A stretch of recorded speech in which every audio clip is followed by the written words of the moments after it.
আসসালামু আলাইকুম, কেমন আছেন আপনারা সব? আশা করি সবাই ভালো আছেন। তো নতুন এক জোড়া চিলা কবুতর থরে ফেলাইলাম। তো দুটোটাই আমার উড়ানো কবুতর এবং আপনার চার সাইড 4-5 কিলো করে পাল্লা দেওয়া আছে। আপনার যেহেতু কালারিং কবুতর, আমি বেশি একটা পাল্লা দেই নাই। আপনার জাস্ট খালি মুখ চিনানো আছে এগুলার, বুঝতে পারছেন?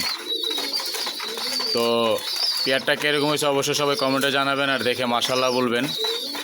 তো আপনার কালকে আপনাদের বাচ্চাদের ভিডিওগুলো দেখাইছিলাম যে কিছু কবুতর থরের থেকে উঠাই দিছি বাচ্চা।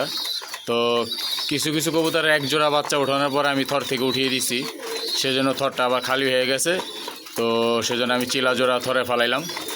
তো দেখেন পেয়ারটা কীরকম হয়েছে অবশ্যই সবাই কমেন্টে জানাবেন আর দেখে সবাই মাশাআল্লাহ বলবেন। এ দেখেন